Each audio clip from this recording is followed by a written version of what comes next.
Okay, so last week I started harvesting potatoes from my little potato patch over here while we had a little bit of time with no rain. And I'm trying to get this done early and as soon as possible because I'm expanding my garden and they need to do earthwork in this area. So I've just got a couple of beds of German butterballs to get out of there. And yeah, we've just got a couple hours of sun and then it's supposed to start raining again. It's just been raining constantly. So that's what I'm gonna be doing. Done. And I've got my little tub of potatoes over here. So that is not very many spuds for the amount of area I had here, but whatever. And then I went ahead and moved all the composted material over onto the hugelkultur here around the raspberries. And wow, that was one nice thing about having this out in, you know, the rain. And it's you know, pretty broken down stuff. Even, you know, because I actually went out and got some amount of seaweed and put it together with some, you know, rotted leaves, and it's broken down really good. There's still some blue sky areas up there, but we're getting more clouds and expect more rain. But this job is done. So I've had my thermometer sitting down here underneath the couch. This is where I've got my garlic seed stored for planting, you know, later this month or early October. And so it's 65 Fahrenheit. This floor is not insulated and it's exposed to the outdoors right now still. So kind of one of my only cool, dark places where I could maybe cure some seed potatoes. This is the outdoor temperature, 47 Fahrenheit. That's where we're at right now with weather. It's almost noon and it's still, you know, hasn't got above 50 degrees. So this is what my potatoes look like. They're in these plastic tubs. These are the Haida. There are some that are bigger, but most are, you know, kind of little guys. And they're all covered in dirt. The other thing I don't really like about these guys, they have so many like kind of divots and things. Anyway, and this one over here, this is the Shepody, and we've eaten some of the big guys, but you know, there's some bigger ones here. Nice big potatoes. And this is in this little bag here is all I got for the Satina. And so like a bigger one looks like this. So some nice big potatoes, but not a very impressive return. And then, whoa, this is one of my tubs of German butterballs. So they can be as big as, you know, like that. So look at about the same size as the Satina. So a few that size, you know. But mostly, you know, with these kind of smaller ones. But they don't, you know, they're nice and smooth. They don't have any divots like the Haida, so they're really easy to kind of wash off and stuff. And I've been looking through this book that I really like, Root Cellaring, Natural Cold Storage of Fruits and Vegetables. And this is kind of the book that I look to when I'm trying to figure out how to store vegetables. So, last year when I had my potatoes, I just waited for a really nice stretch of dry days, and then I harvested the potatoes, and they came out, you know, relatively dry, and so I just kind of knocked off some dirt, stored them in some of these cardboard boxes, in the refrigerator. Now those were German Butterballs that I had last year. That's all that I planted, and they're supposed to be a really great storage potato, and they are. I mean, in fact, I love the German Butterball potato for storage, for taste, for everything. They're awesome. But what happened this year is because I had to get my potatoes out of the ground because of this expanding the garden.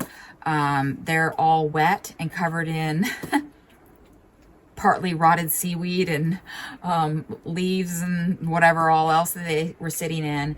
And so I don't know how well they would store if I just were to take them and throw them in a box and not deal with them. And so I think that for the ones that we're going to eat, I'm just going to leave them like that, because I think we'll eat them up before there was any potential for them to rot, you know, or anything like that, being wet and stuff sticking to them. And so, but what I do want to do is make sure that my seed potatoes are stored properly. This book says that to cure potatoes, spread them out in a protected place where the temperature is 60 to 70 degrees Fahrenheit. You don't want them in the rain, sun, or wind for curing. 1 to 2 weeks prior to storage. And then you want to store them 36 to 40 degrees, high humidity, about 90%. So that's perfect inside my refrigerators. So I think what I'll do is I'll cure them on top of cardboard after I've washed them underneath the couch for a couple of weeks, take them out, put them in cardboard boxes so that there's a little bit of airflow around them, because they kind of talk about that as being kind of important. And I don't know if the plastic tubs would be a good idea. I'm going to save seed for German Butterballs, definitely. I think I'm going to skip the Haidas. I did them because they were a potato that was grown here, that the natives grew here. And I thought, and also, my buddy Potato Peter had said that they store well and they taste good, I believe he said. And so, and they do, they taste good. But they're just kind of little and a pain in the butt, you know, and they didn't, it could be whatever, but they didn't sprout as quickly as the other potatoes. And so then they grew, they started growing more slowly. And I don't know. I mean, maybe I didn't give them a very good chance because everything I was doing this year was an experiment, but I don't know. Maybe what I'll do is I'll save a handful of them and plant them and see how they do next year. So I'm going to do that. But you know, as far as the Shepody and the Satina potatoes, what I was looking for was like, in that type of potato was a larger size, maybe a baker size potato, because we like to cut up a large potato and turn them into, you know, bake them for French fries. And because the Shepody turned out to be kind of a nice bigger size potato, and the Satina was kind of like not really that big and not really that great as producers, I think I'm just not going to try them again. So yeah, I've been keeping track of our personal use of what comes out of the garden. So if I get it all weighed, then I could put a price on it and then know how much in savings, you know, I did from not having to buy potatoes. So I can't even remember what the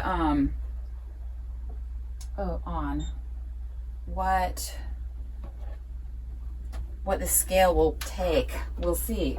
I don't know how much this is. It feels heavy. It feels actually pretty darn heavy. Oh, let's see. Nope. Overload. Son of a biscuit eater. Well, shoot. You know what? I don't want to fiddle with this.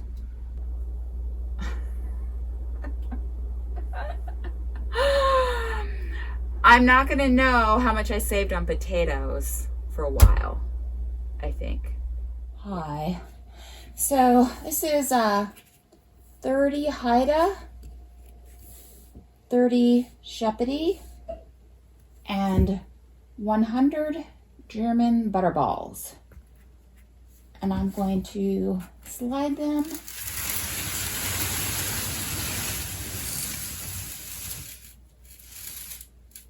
underneath the couch. And there's that. Are you guys dark in here? Okay, so I have 160 potatoes, but let's assume that I'm going to split them at least in half, you know, because there'll be multiple eyes on each potato. So 320 potato seeds. Let's say I get a dismal 2.5 pounds per plant. Farragut Farm said they get about 5 pounds per plant, but I don't know. So that would be 800 pounds per year. And I was just thinking like, well, how many potatoes would we use? And so I don't know, what, 10 pounds of potatoes per week, 52 weeks, 520 pounds of potatoes. So that should be enough potatoes. Now, how much space is that going to take up? Let's just assume 100-foot bed. Potatoes spaced in the row every foot, and 2-foot row spacing.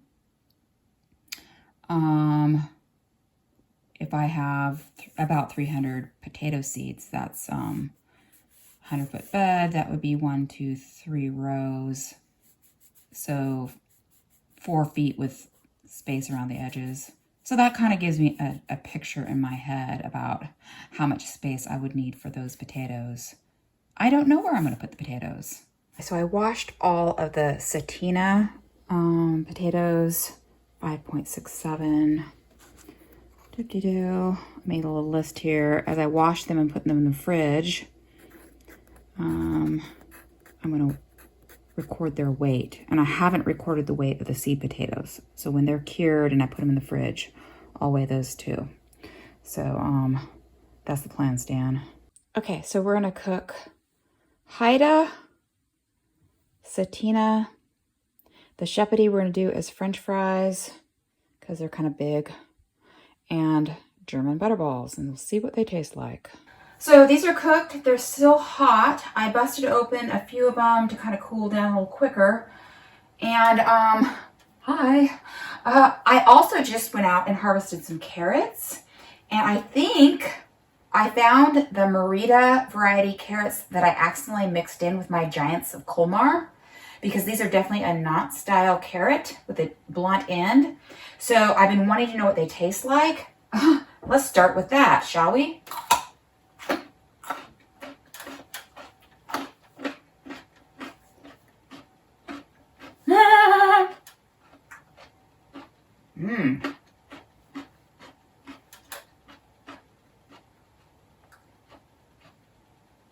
That is a good carrot.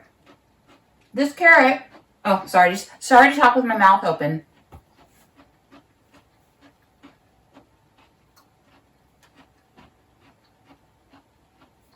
Okay. This carrot, there's a farmer up in Juneau who did a taste test of a bunch of different carrot varieties that he had grown. And the Merida consistently got, you know, some of the best comments as far as like good tasting carrot. You know, along with like the Ya, which is really good too. But I think this is a good carrot. Okay, so let's try German Butterball. German Butterball.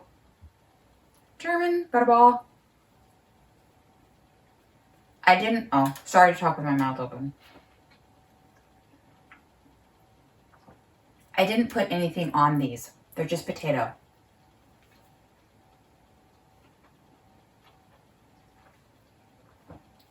Tastes good. Tastes good. Okay, we're going to try the Satina, which is one of the varieties that I am not growing again because poor yield, you know, blah, blah. Poor yield, not very big.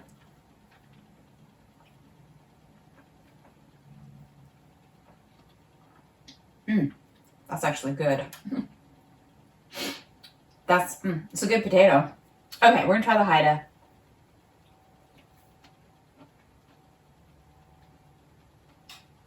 Wow. You know what? The Haida is a really good potato. Let's try the Shepody, which I did into French fries.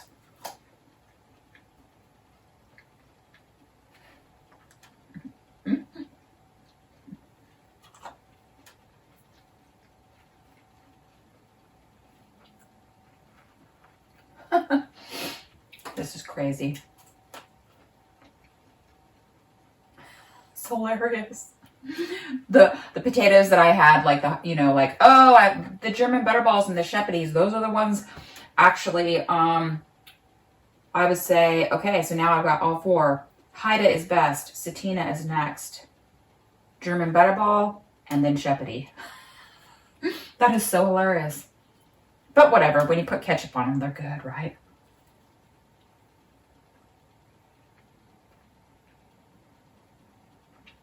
So I think this is a Merida carrot. I'll cleanse my palate with a carrot.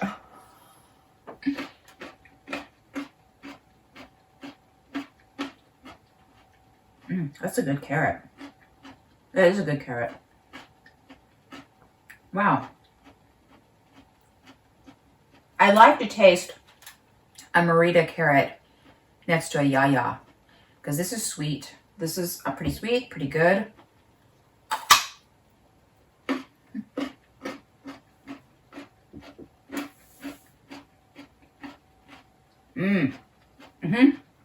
Like a teeny tiny, you know, a bit of that carrot bitterness, you know, but not blah, blah, blah, blah, blah, blah. But there you go. There is my potato taste test and my carrot taste test. And I will see you guys next week. Okay, so I realized that I forgot to taste the Giants of Colmar carrot. I mean, I've tasted it before, but so I just was chomping on this. And, you know, it's fine, but it's just definitely not great. You know, the Merida is way better.